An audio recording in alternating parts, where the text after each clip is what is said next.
Senjatanya apa hidup ini? Apa panca indera, apa akal? Katanya Siti Jenar, ya panca indera iyalah, tapi banyak kelemahannya. Akal juga iya, tapi banyak juga kelemahannya. Kenapa? Hidup itu dinamis. Hidup itu bersifat baru dan dilengkapi dengan panca indera. Panca indera ini merupakan barang pinjaman yang jika sudah diminta oleh yang punya akan menjadi tanah dan membusuk, hancur lebur, bersifat najis. Oleh karena itu, panca indera tidak dapat dipakai sebagai pedoman.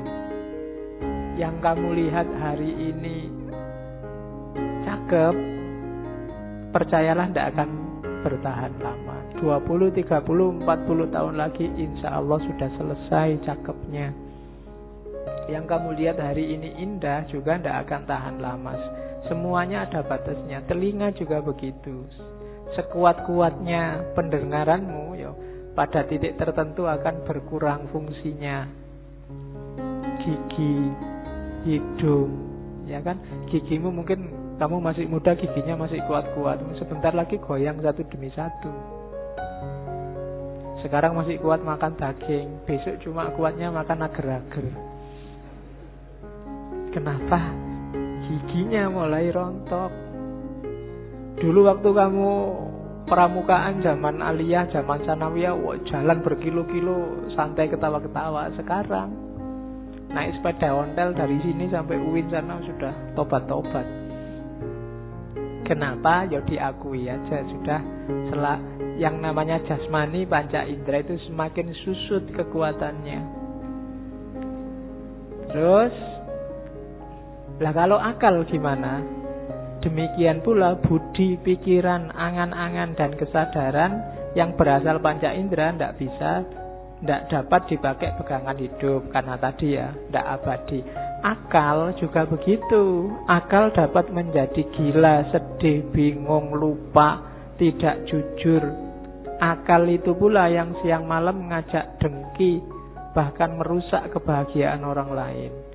Dengki dapat pula menuju perbuatan jahat, menimbulkan kesombongan untuk akhirnya jatuh dalam lembah kenistaan, sehingga menodai nama dan citranya. Kalau sudah sampai sedemikian jauhnya, baru orang menyesalkan perbuatannya. Akal juga begitu. Kalau madepnya ke duniawi yang jasad materi tadi, hasilnya burem-burem semua, hasilnya akal itu. Kalau ada orang iri, dengki, ngamuk, marah, itu semua karena madepnya ke sana. Akal ya sering keliru. Dianggapnya A ternyata B, diramalkan A ternyata B. Jadi akal sering keliru, panca indera juga sering keliru. Jadi dua-duanya kita pakai dalam hidup, wong itu sunatullah. Tapi tidak boleh terlalu disandari. Masing-masing punya batas. Saya selalu bilang kita punya banyak sekali fakultas pemahaman, cuma yang biasa kita pakai hanya dua ini, panca indera sama akal. Padahal kita masih punya nurani. Jadi akal tidak bisa disandari, panca indera nggak bisa disandari. Kita punya naluri, kita punya nurani, kita punya intuisi, kita punya imajinasi, loh masih banyak. Sayangnya kita tidak peka, kita nggak canggih mendaya gunakannya. Itu yang bikin kita sering keliru-keliru membaca realitas.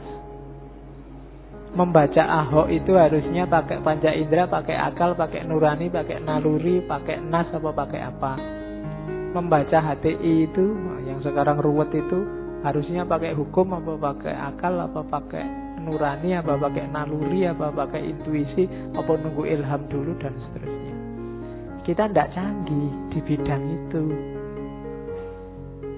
Jadi itu yang dikritik oleh Siti Jenar. Batin kita gelap karena sandarannya hanya panca indera sama akal yang orientasinya ke materi. Jadi ada dua dasar: hidup dengan berfatwa, menunggu fatwanya hati, dan tidak terlalu bersandar pada panca indera dan akal.